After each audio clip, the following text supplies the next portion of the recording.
The most important thing is that you have a vision, that you have a goal. Because without that vision and without that goal, again, you're drifting around and you're never going to end up anywhere.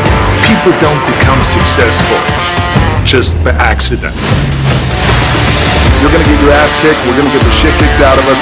You got to get up. You got to have faith that the one thing you wanted to happen oftentimes is the best thing that never happened. So have faith.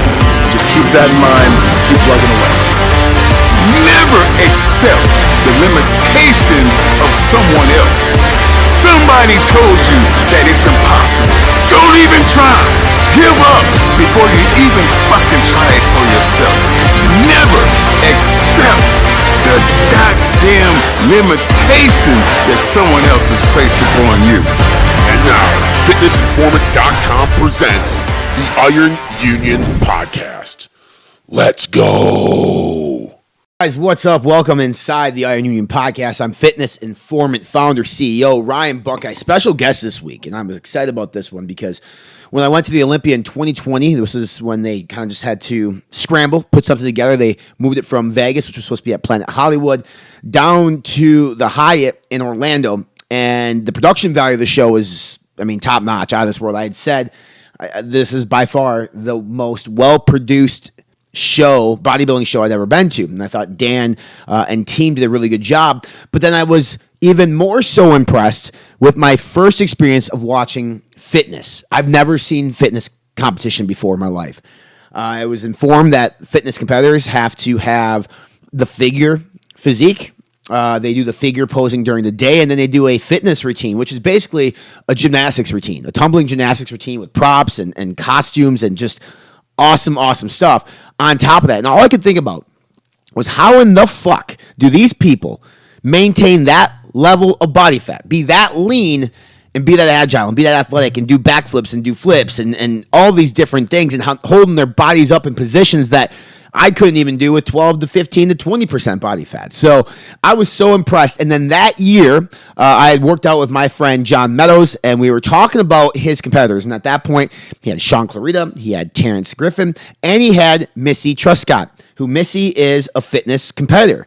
And Missy won the overall fitness title in 2020. She should have won it in 2021 as well. But it was such an epic weekend for John. And I just, ever since that moment, I was so impressed with Missy. And Missy and I connected.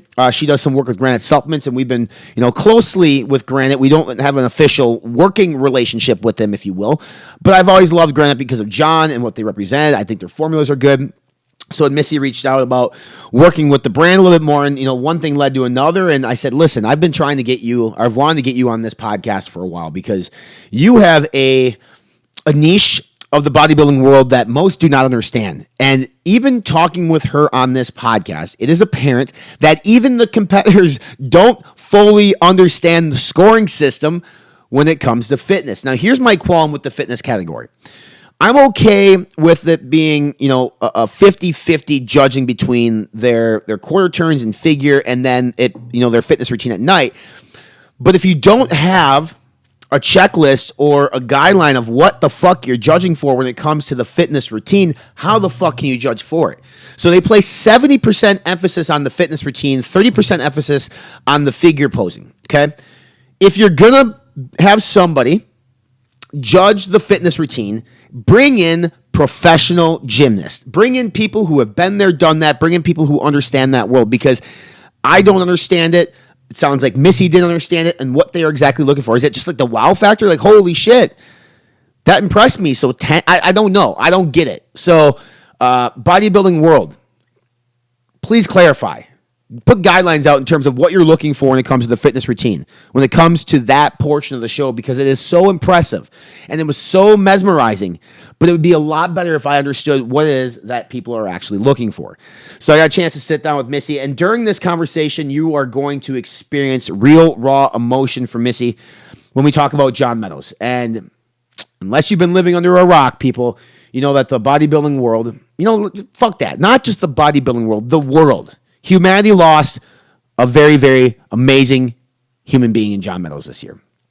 John was Missy's coach, best friend, close with her family, and it was heart-wrenching to hear her talk about John and how his passing has impacted and affected her, and it's obviously impacting and affecting her life even to this day, as she's posting Motivation Mondays or Meadows Mondays, via the YouTube channel. So sit back, enjoy this, open your ears and eyes to the perspective of women's bodybuilding, specifically fitness and figure, and it's amazing. And I think, again, I thought she should have won the Olympia this last year, but we're going to go back to Vegas next December. We're going to be at the Arnold this March, and I hope that Missy gets everything she wants. If you like this podcast, hit the subscribe button. Like us on all our social media channels. We're on Facebook, Instagram, Snapchat, and Twitter. All major podcast platforms. You can be watching the video of this at YouTube as well. FitnessInformer.com is the email address. And obviously this weekend, Black Friday, Cyber Monday. Check out FitnessInformer.com for all the major epic sales in that category. Until then, here is 2020 Miss Fitness at the 2020 Olympia, Missy Truscott. Back inside the Iron Union podcast, special guest this week, the most impressive physical specimen I've ever seen with my own two eyes. Orlando Olympia 2019. She won the Olympia in fitness, which, Missy, this is the first time I've seen fitness live ever. And my wife is a figure competitor. And I said, this is by far the coolest shit I've ever seen in my life. Oh, thank you. Yeah, I feel like people need to see fitness like in person to really appreciate like what we do on stage. I mean, to be that lean, first off, is impressive, right? If you're a bodybuilder and you get that lean, you're stage ready, mission accomplished. But then to jump off a fucking cage and to do backflips and everything else that you do, I'm assuming, like, I don't know your entire background. You've got to come from gymnastics. You've got to, like, right? Like, that must be a passion of yours. How do you feel when you're on that type of prep and have to put together two routines like that? Yeah, I mean, it's a lot of like mental preparation, and I'm super thankful that like back in the day, my parents put me in gymnastics because it did build a lot of that confidence to be able to perform those skills on stage. Right. But like being a bodybuilder and in the fitness industry, you grow these muscles that you didn't have when you were younger. So for instance, like my legs, my quads, I wasn't able to do that crazy tumbling even when I was like 6-10 years old. It took to my age now to be able to perform those skills because, doing the squats, leg presses, I guess when I was younger, I was able to build the confidence, but now I have the muscle to actually execute those skills. So we hear a lot, like in professional sports, and it's been a big trend in the last, say, 5-6 years of athletes tearing ACLs. And one of the biggest theories behind it is that their body fats are so small and so, shrunk. Does any of that come into play when you're doing these routines and ligaments and things of that nature, when your body fat is as shrunk as it possibly can be, given being a female or whatever it might be? Yeah, 100%. It's one of those things that when I'm warming up or I'm getting ready, like peak week or something like that, I'm like, oh shit, like I hope nothing tears or I hope I don't like break something. But, I've learned through these like crazy preps and stuff to only push to a certain extent. I try to be as prepared as I can for these really big shows like the Arnold and Olympia. So I'll do choreography like months in advance, and then I'll start sectioning the routine just so I'm not doing 2 minutes full out balls to the wall, because that's when you get hurt. That's when you get injured. So take me through the choreograph process, because you have two things that you're choreographing. You have a bodybuilding routine, and then you have a fitness routine. So for those who aren't familiar, and correct me if I'm wrong, like your bodybuilding routine is done during the morning show, right? That's correct. Right? Yeah. And then the night show, at least at big events like the Olympia, is like the main event, the entertainment aspect. So how do you choreograph? First, let's start with the bodybuilding routine. Like how do you go about choreographing that, picking a song and doing what you want to do for that separate from your actual fitness routine?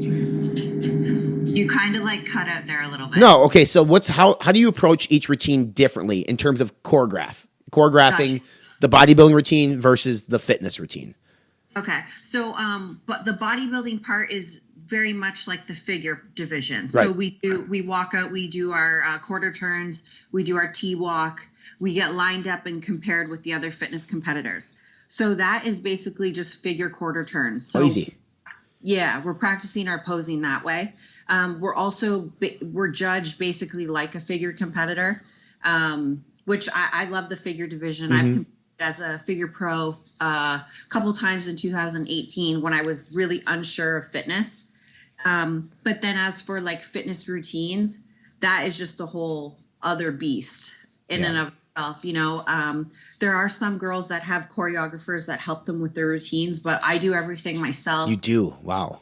I do my music, I do my choreography, all the practicing. Obviously, like I have the help of my husband. He's someone that is just really, he knows the sport, and he's the one in the audience. So he can say like, okay, that looks really good, or that music is good, or cut it because it sounds like shit.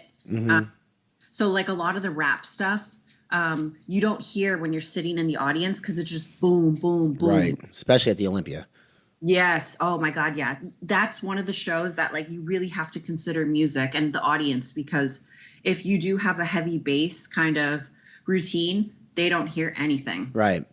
That's crazy. So, I mean, do you start with music, then routine, or do you have some ideas in your head of what you want to do for your routine and then find music that complements said routine? Just like that. Yeah. I try to think of new skills that I can perfect before I start my actual choreography. And if I get them, awesome. If I don't, I'll save them for like the next competition. So right now I'm working on new skills, and then that's when the music will come. All right. So to walk us through the judging process. So you're getting judged basically being a figure competitor. That's part of it. And then your routine is judged as well. So what's your understanding of the judging of it, say at the Olympia, and like what percentage goes to what, and what the judges are actually looking for when it comes to your routine? Yeah. So like fitness division, 30% of your score is the figure round, the physique round. And then 70% is your routine round. So the routine is very, very high. We are trying to change things up this year. I don't know what's going to happen in 2022, but I'm really hoping that it's going to be 50-50. I don't know if it will be. It's obviously not my call, but that's what I'm shooting for. So the judges are bodybuilding judges, and do they bring in any special judges to help with the judging of the routine? Because that to me is a different skill set than symmetry and muscle tone and everything that we think about when we talk about bodybuilding. Like we should almost be bringing in like gymnastics judges for that portion, and they don't do that, correct? No, they don't. So they take whatever the Olympia or the Arnold judging. If there's 7 judges, they drop the highest score and then they drop the lowest score. So and then they take the average. But it's not. They're just our judges, the IFBB judges. I don't think any of them have gymnastics backgrounds or anything. But I'm hopeful that everything that happened this year with judging, I think that things are changing for the better. And I'm very hopeful for that, especially, for the younger girls coming up. A lot of us have these crazy physiques, and our routines are really well. But then we have some, vets that are still holding on and still showing up to these big shows, and they're getting rewarded, obviously. So do you know what they're looking for? I mean, obviously you do, but can you explain to us, like, what are they actually looking for in the routine to give you more points for that? I mean, do they just have to be impressed by your skills? I mean, I guess I just don't necessarily know if it's like, hey, this competitor here does double backflip, whatever. Is that worse? I mean, I don't really know, and I'm very curious. I honestly don't know either what they're looking. Sure. I mean, but I try to bring a new routine every year. I try to engage with the audience. Ultimately, the audience is there for the men's open bodybuilders, right? So I'm trying to entertain them. With my music or hitting some poses on stage. I try to get them that way. And I also, just to be a better ambassador of the sport, I try to make appearances. I'll go to Vegas and go to the Dragon's Lair or down to LA, just to, connect and see people, get my face out there. So it's all around a full-time job. I mean, I would feel, being a marketing branding person that I am, and knowing Dan and everybody there, like, building a campaign around you girls in fitness would be genius, in my opinion, because it's excitement, it's entertainment, and that if you've been to the Olympia the last 2 years, and I'm sure next year in Vegas will be very similar, you walk in there, you see that stage, you see that production, it immediately becomes an entertainment event, and and in my opinion, you girls are the center of that. Like, the open bodybuilders are impressive, right? They sell the tickets, everybody says, and that's where they get paid the most money. But it's not the most impressive thing you're going to see that night. What you girls do is by far the most impressive thing that people can see. Thank you. So- yeah, we try hard. We try to put on a show for everyone, and yeah, it's I love what I do. I'm super blessed to be able to be in the IFBB fitness division. And again, for those who are listening or watching and you've never seen this before, I urge you to go to YouTube and check it out, because it's not just like amateur gymnastics. It is really, really impressive stuff. I mean, Simone Biles would love this as well, right? Let's talk about 2019, because that was the year that you were crowned champion in the division. It was really, I will say, it was a fucked up finish in terms of how it happened. Walk me through what went through your head when you were initially awarded second place before they got the call right. So it was actually 2020. Sorry. Yeah. No, you're good. You're good. So when I was on stage, I knew I brought my best. I had John Meadows as my coach. Mm-hmm. We worked really hard in the off season. And when I was on stage and Bob called me second place, I was kind of like, oh man, like I was disappointed and confused, but I kept a smile on my face. You got to be a good sport, right, especially knowing that it's like on a big live stream. So DLB comes out and puts the silver medal around my neck, and I see Steve Weiberger go, "What the?" The judges panel, and I'm like, "Oh gosh, like something's up." So he's like, "Take the medal off." So I take the medal off and I gave it back to DLB, and then he like told me to go to the side of the stage, and then I think what it was a human error. With the fitness division, like I said earlier, we're judged on the morning show and then we're judged on the night show. So they have to do math at nighttime. Yeah. The comparison round, and it just the math got messed up, and I was thankful that they cleared it up on stage, because that's a lot of money to not get second and first. So right. I got cleared up right away, and really thankful that I won the Miss Fitness Olympia, and no one can take that away from me. But this year I'm going to try really hard to get my title back. For sure. And I was there, and John, I'd worked out with John earlier today. We did legs, and it was awesome. But after you got called second, you could just see he was pissed. Like, and you don't see John mad. Rarely ever. I mean, you probably do, being, with training with him and being super close with him too. But then he starts yelling, "Get it right!" And maybe you heard it because it was loud. And then when they got it right, I think I seen him even shed a little tear. He was super stoked about it. And he had a great weekend. So let's talk about John for a minute. Obviously, those who are watching, listening, know that unfortunately we lost John this year, and it's just probably the hardest loss in bodybuilding in my experience, because he was such a good human being. What was it like training with John, getting to know John, his wife, his boys, the family, through your time working with him? Yeah, so sorry, it's no, still totally hard to talk about. I'm blessed to be able to know John for that period of time and to learn a lot from him. And there's not a day that goes by that I don't think about him, and just grateful for him. Mary and the kids.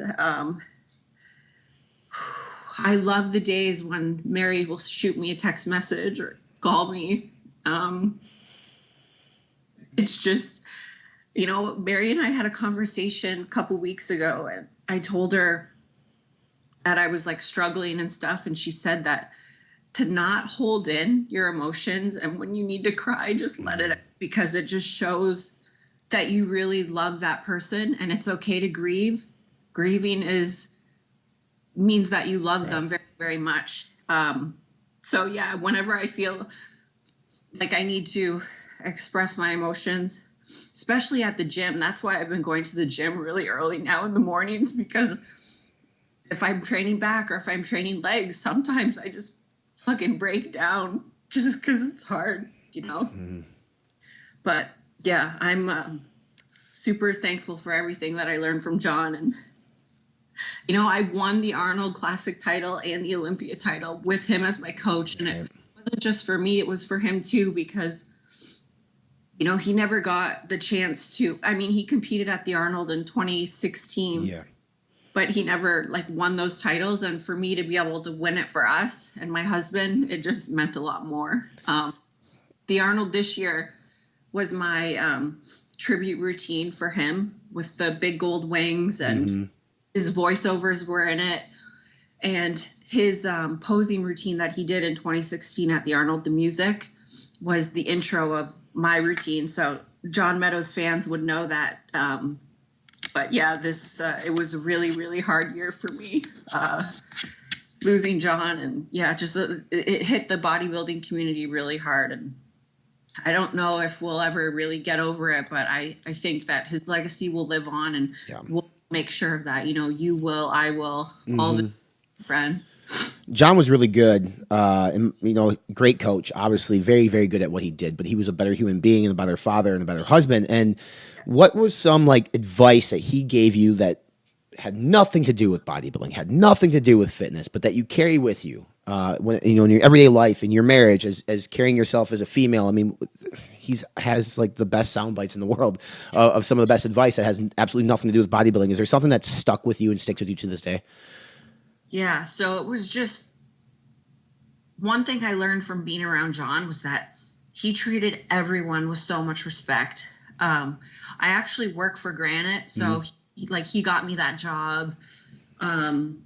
Just being around him, he always had a smile on his face. It didn't matter if you were the kid working behind the counter at the gym or if you were the CEO of friggin' Vitamin Shop. He was the same person. That's one thing that I try to take into my life now. It sounds so silly, but when you're super dieted down and very, very irritable, I try to think just be nice. Just what would John do? John would be polite and just try to let stuff just roll off your back or whatever. Right. But that's just one thing. There's so many things, and I'm sure we all have stories about John, and he was just such a legend in our industry. No one has anything bad to say about him. No, I mean, anybody who's ever messed John over, they take a very, very hard look in the mirror for sure. Because that's just, I mean, if anything, you look at the impact that John has. Obviously, his YouTube channel, The Athletes. In 2020, just a phenomenal year with you and Sean Clarita both winning was really awesome. And then you look at what we did as a community. We came together for John after his passing, the money that was raised, and how quickly that got up there to help out Mary and the boys, I think was super impressive. But you're right, his legacy is going to live on forever, and that's never going to change. And I think the routine that you did at the Arnold, my wife was actually just watching it before we came on the podcast, and the voiceovers, that for you, putting that together, was that one of the hardest things you had to do, is put that routine together? Yeah. So I had actually, before John had passed, I had Rob Bailey's voiceovers, not in that routine, but very similar. The wings weren't a thing, none of that. Just the ladder kind of aspect. It was a different costume. When John had passed, a couple weeks had gone by. My husband was like, "You need to change the routine. We're now 5 weeks out from and he's like, "I will think of the voiceovers. I'll think of the music. You just do what you need to do to change it." I'm like, okay. So we did. And it was hard. Every practice that my husband and I would do, for the fitness routine, I would end that routine. And as soon as I pointed to the sky, "This one's for you, John," him and I would both just break down. So it hurts that at the Olympia, the prop wasn't set up properly. The music messed up. It was all around a shit show. I still performed the best I could and better than actually at the Arnold. So I was very disappointed with placing second. I remember walking backstage and I had my second place medal on, and Dan Solomon came up to me. He was with his son, and he's like, "Missy, so proud of you. Congratulations. Please come back next year." And I was like, obviously I'm not going to show Dan that I'm upset, but I was like, "Oh, of course I'm coming back." And yeah, it was just, and then I saw my husband in the hallway, and I had the roses in front of my face because I was crying. And, I wanted to do it for John, but I know that in my heart he would have been proud either way. Yeah, I mean, I don't think it's an unpopular opinion. I thought you won as well as many, many others. So then that brings us to this season. Yes, sir. Yes, sir.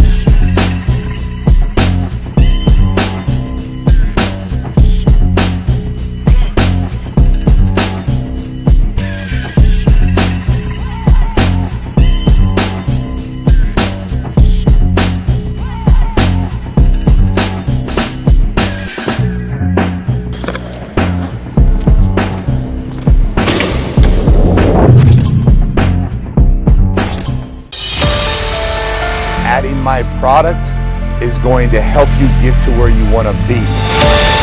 5%ers is 5% of the people in the world that are willing to do whatever it takes to reach their goals. Come on, Bob, go ahead and get on. Go! We're talking about business, success, education. Willing to do whatever it takes. Whatever it takes. Whatever it takes. Whatever it takes. For the last 2 decades, we have been the best kept secret of the supplement industry. We've kept our heads down and worked. We pioneered full label transparency and full therapeutic doses because we believe that truly hard work requires truly effective tools. 2 decades is a long time to commit to one pursuit, but when you act with purpose and become centered in yourself, eventually you realize that you were born and bred for this.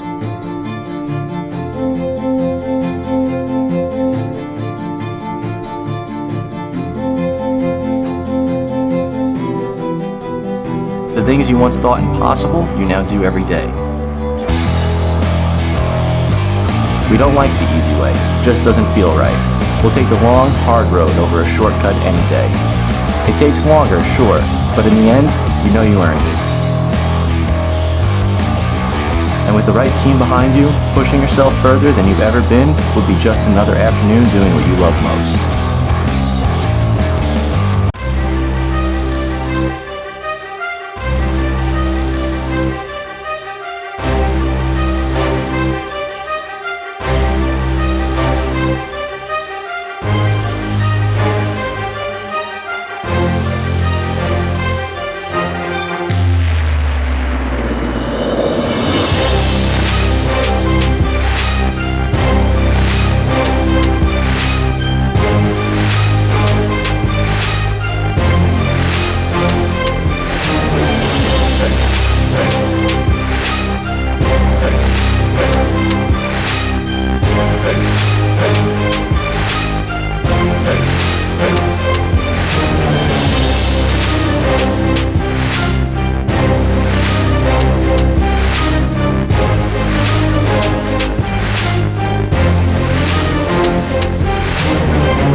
And obviously we have the Arnold coming up back in its normal time slot, beginning of March. We're going to have the Olympia in December, I believe, in Vegas. So there's going to be a gap there. What's your schedule looking like for 2022 in terms of competing?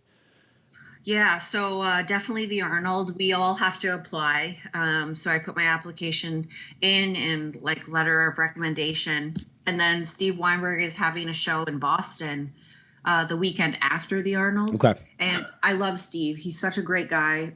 Because he's having fitness at his show, I'm like, sign me up. I'm doing it. Because it's, you know, it costs money to have the certain divisions at your show. So if he's putting down the money for fitness, I'm going to go. Mm-hmm.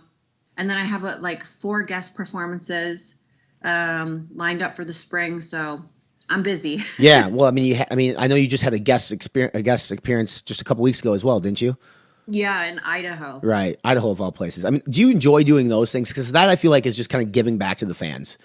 Oh, yeah. I love it because, you know, I have a little extra weight on me, some carbs. So these, like, obviously I water down my routine a little bit. But sure. I can finish the routine and, like, get on the mic and talk. Yeah. If you ask me to talk after, like, Arnold or Olympia, like, no way. I'm backstage on the ground, like, mm-hmm. like oxygen. Right. No, it's so who, and I don't know this, so I'm going to ask this now. Like, who's your coach now going into this season? Like, who have you turned to help you get to where you want to be? A mentor? Yeah. So right now I'm just kind of doing my own thing until I find the right person. Sure. Coaching right now, it's, training with John, I had so much trust in him, and he was the type of person that I don't know how to, like, when John walked into the room, you knew that he was like the man, like, no question him. He had the, like, what's the word? Not confidence. He had the authority. Yeah. Like everyone knew. So I need to find that person who I connect with on that level. Yeah. Who I trust and who has experience. So I'm still in the process of looking. Which, I mean, if you think about it, Arnold's 4 months away, right? Not even 3 months away. So how quickly do you want to find someone? Like 10 weeks out. I'm 104 days out now. So Sure. I got a little bit of time. I'm talking to a few people, but I need to ultimately find who's going to be the best fit for me. Yeah, no, 100%. So let me ask you this: prestige aside, do you prefer the Arnold? Do you prefer the Olympia? I mean, is there a show, or is there like a regional show that's like your absolute favorite to be in? Well, I do love the Arnold and Olympia because they put the athletes on such a pedestal. Mm-hmm. They really take good care of us, covering our flights, our hotel. And the stages are freaking amazing. Right. Another good thing with those for fitness is that there's always like a thin layer of carpet.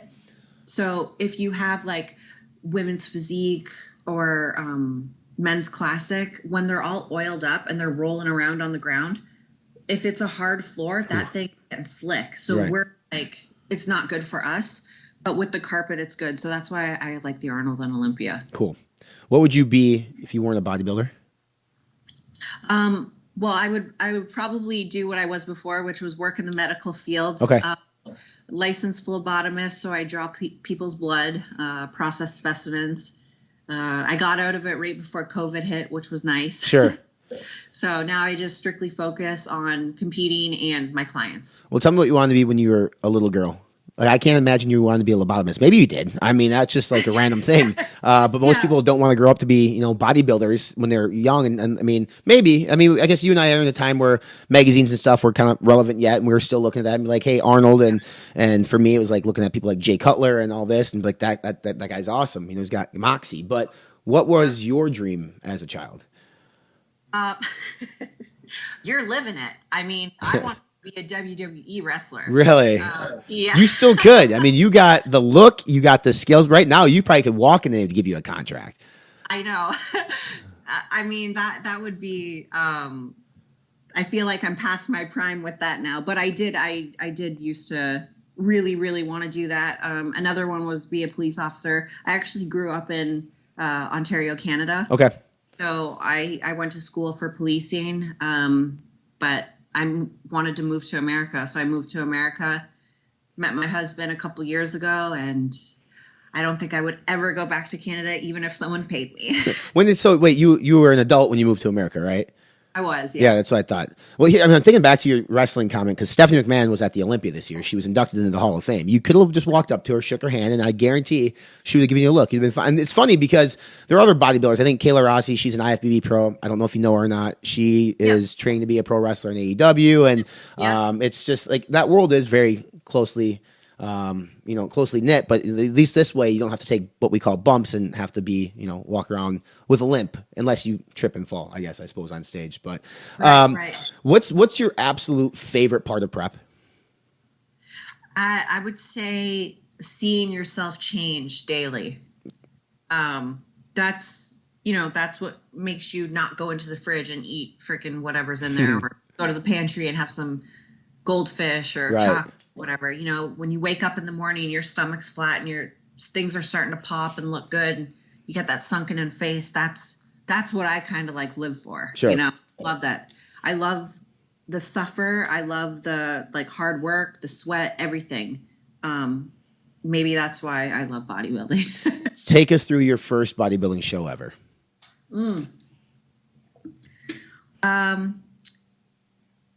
So it would have been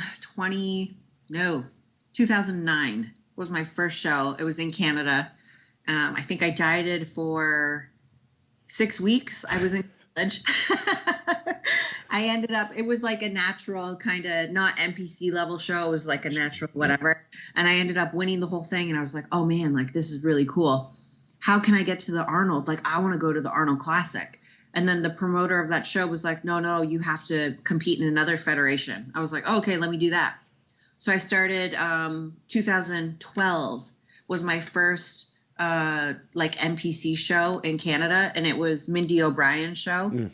I ended up winning figure and fitness. And then 2 months later, I went on to Canadian Nationals, won my pro card. I mean, you got a pretty damn good track record, Missy. Like, it's just walk in and you just clean up and win the title right away. What enticed you to get into bodybuilding? What was the? I mean, everybody's got their story. Everybody's got their reasoning why they found fitness, and let's start there. Let's start with your reason of how you got into fitness. Was it just because of your athletic background with gymnastics and sports in school? Yeah. So also my older brother, he was huge into bodybuilding. Okay, so you had the influence there. Yeah, like Jay Cutler, Ronnie Coleman. It was the magazine era. So he would magazines and kind of YouTube started.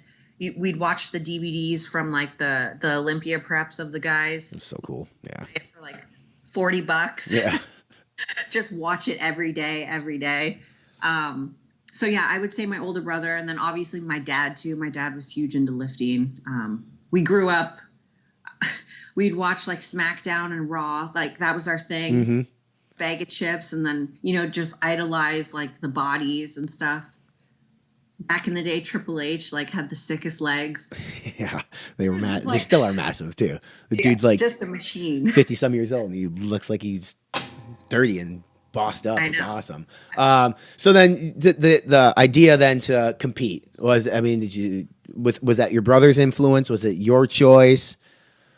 I would say it was kind of his. Like.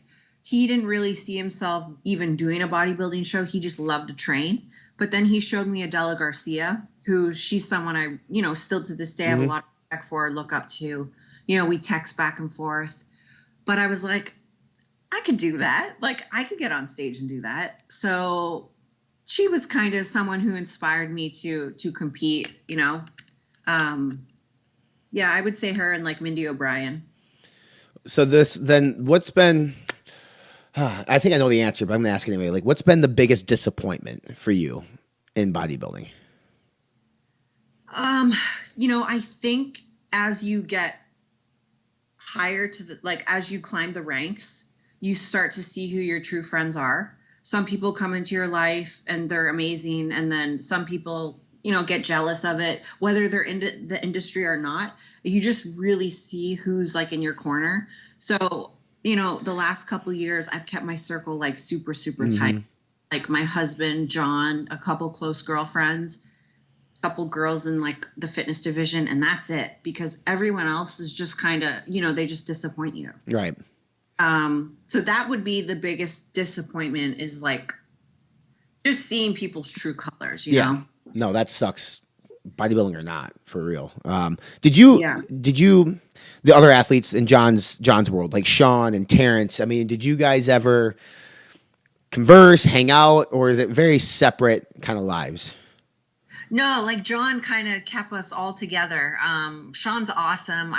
Sean and I DM like daily. He's great. Terrence, 2020 Olympia. He was like up in my room and we were all posing together and stuff. With John and Kenny. But yeah, we all try to like keep in contact and stuff. How impressed are you with Terrence's ability to pose? He's unreal. He's so good. He's so good. I mean, for a guy that has zero, he doesn't have a choreographer, right? And he's never taken like a dance class, and he's just smooth. It's ridiculous. He really is. Yeah. He's like his own like guru. Like, I know. Yeah. Explain it. Like he's unreal. Talk to me about Granite a little bit. So obviously we love Granite supplements. You're there. Like, what is your official role with the company? So my official role is lead athlete. John gave me that title. Okay. Perfect. So I manage all the athletes, the ambassadors, and help with social media. We do have a team that does our social media, but I provide them with content, and I usually do the Mountain Dog Mondays post. So that's where I know they pop up all the time, and I'm just like, this is great. Like, it's really great that that's still going, and I'm assuming the plan is to keep it going. Yeah, of course. Yeah. Yep. Mondays are for John, and I think he would really like that. Yeah. Some posts I try to ask questions. Sometimes I try to keep it light. But every Monday I'm crying. I'm crying somewhere, whether I'm at the gym or here. Yeah. Making those posts, but yeah. What in your, I guess, behind the scenes stuff, like, what's the outlook of Granite? I mean, you guys just came out with a couple new puttering formulas, which are very good. The idea is to keep this thing running, right? Oh yes, absolutely. So Mary obviously is still like a part of Granite. John's part is Mary's part and the kids' part. So right. We're always looking for new athletes, new ambassadors. I'm always on the hunt trying to find people. So if there's anyone listening that is interested, shoot me a DM on Instagram. Right. I will check you out. But yeah, we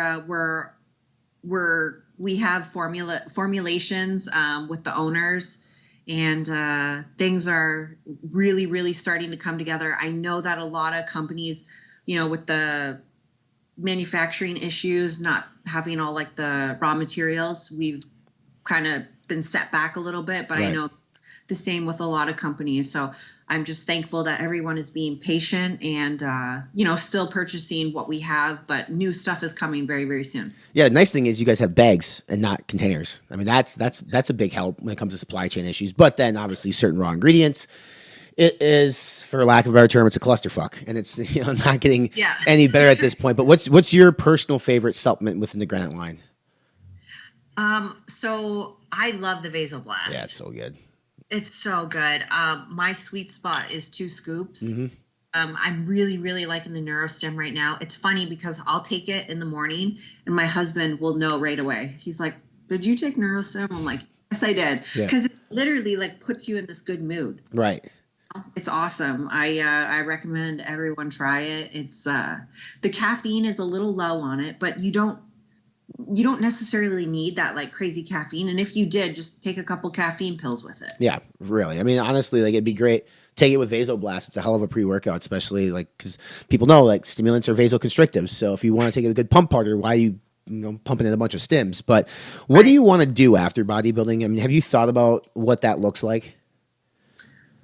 So my husband and I, we have rental properties, so that kind of keeps us pretty busy. Hey, everybody, listen to this. Diversification of income streams, people. Like, pay attention. Yeah. So that we're very blessed with that. I would love to keep all of my online clients and continue to grow that. And just do what I can for the fitness industry, bodybuilding, because I've gotten so much from it. I just want to keep giving back to it. Yeah. So if I can do that through online coaching or potentially have my own show at one point here in Washington, I would love that. How many girls or boys, I mean, total clients, let's say it that way, do you have that you can handle efficiently given your workload with Granite and training and everything else you have going on in your busy life? Yeah, so I have like a handful of clients right now. I'm actually kind of putting people on a waiting list because I just, like you said, it takes a lot of your time. And not only are you manipulating their nutrition and their training, but you become these people's freaking therapists. Like, so that's kind of hard for me because, well, especially this year, I'm a little better now, but like to have empathy and when you're going through a lot of shit too. But I'm getting through that now. Good. Well, I mean, you're busy. Obviously, you got a lot of stuff going on. Arnold is a little over 3 months away. We'll be there. I'll be at the O again. So awesome. I fully expect to watch your routines in both shows. I fully expect to see you walk away champ in both too. Because like I said, last year was like, you never want to be that guy who stands up and say you got it wrong, but sorry, you got it wrong in Orlando. But you can't say that. I can. So I'm going to say it for everybody else. But how can people get in touch with you on socials? Are you on TikTok? No, I tried TikTok. Good for you. I couldn't get into it. No, it's just it's a cesspool. But on Instagram, like, what's your Instagram handle so people can make sure they follow you? Sure. It's at IFBB Missy Truscott, and my YouTube is Missy Truscott. I put out videos every week. Right now I'm in my off season, so my husband and I have fun with filming vlogs and showing my training, my weenies and all of that. Yeah. And dachshunds. All right, last question before we wrap this up, because people are going to want to know, like, what is it what's your weakness? What's your cheat meal? What's your thing to go to after the O and just dive into? So it's Outback Steakhouse. Really? Yeah, I usually get like the same meal because I don't digest food well, like Right. even after like big shows, when your stomach's all messed up. So I'll get like a steak, baked potato, and then I love the carrot cake. Yeah. It's so good. So then that means we're going to have a carrot cake flavor come out from Granite soon, right? Oh my God, that would be amazing. Freaking Fat Polly's cookies. Have you heard of that? I haven't, but I mean, I'm a stickler for sweets. It's my one downfall. I stay away from them, but I love them when I do have them. Yeah, they literally just made a carrot cake cookie. And did you have it? No, I can't. I'm like hardcore into this diet now. Freeze it so that way it's ready to go when you're done. You can just like take a little nibble of it after the Arnold Right. be set. All right. Well, I appreciate you coming on, sharing your knowledge, sharing some insight into your life, and thank you for the kind words about John. Obviously, I know that wasn't easy, but I appreciate you. Thank you, Ryan. I appreciate coming on and look forward to chatting in the future. All right, that was an extremely hard podcast to conduct, especially when we started talking about John. Obviously, John, how do I put this? Like, John and I didn't talk every single day. We texted, we DM'd often. He was always genuine and kind to me. So I was not nearly as close to John as someone like Missy, someone like Sean, people within that circle. But I know how much of an impact John had on my life. So hearing her and watching her break down and being very emotional about John does not shock me. In fact, it would shock me if she wouldn't have been. So just a beautiful tribute, everything here on the podcast to John, and I appreciate Missy's time coming on the podcast and just, talking about her time in bodybuilding, her future plans, what her schedule looks like this year, etc. So I want to end the podcast here on a different note. I don't always love putting timestamps on these podcasts, but I think it's important. As I'm recording this, and this podcast is going to go up on Tuesday, November 23rd, but on Sunday, November 21st in Waukesha, Wisconsin, which is my home state, there was just a horrific incident of some senseless moron driving through a Christmas parade and, hitting children, adults, the elderly for no reason that I know of at this point whatsoever. And I bring this up because I want people to take away from every podcast and everything that we do is like, listen, our world is just for lack of a better term, it's fucked up. All right. It is just a fucked up place to live. And I have 2 children, 2 beautiful girls, and I worry about raising them in this society, in this world. I'm not raising them to be quote unquote snowflakes like some people say, but there's no reason for this type of shit to happen. And it's happening more and more often. And obviously our access to data and information is more so now than ever before. So, maybe before there was still a lot of senseless crap too. We just didn't hear about it, but be kind to people. Be kind to one another. You can have disagreements. You cannot, see eye to eye on everything. But at the end of the day, be genuine, be humble, be kind, be nice. I try to teach my girls that all the time. Just be fucking kind to people. It's unbelievable. So my thoughts go out to everybody that was impacted and affected by the incidents in Waukesha, the people injured, their families, the witnesses who saw this. Even the family members of this person driving, because I'm sure that they were not a fan of him or her doing whatever it is they decided to do and why they decided to do it. So make sure you subscribe to us on all of our social media channels here on YouTube, Podbean, we're on iTunes, Spotify, Amazon, a bunch of different platforms. But until next time, I'm Ryan Buckeye, FitnessInformant.com CEO, FitBurger CEO. Be informed, live fit, and let's go.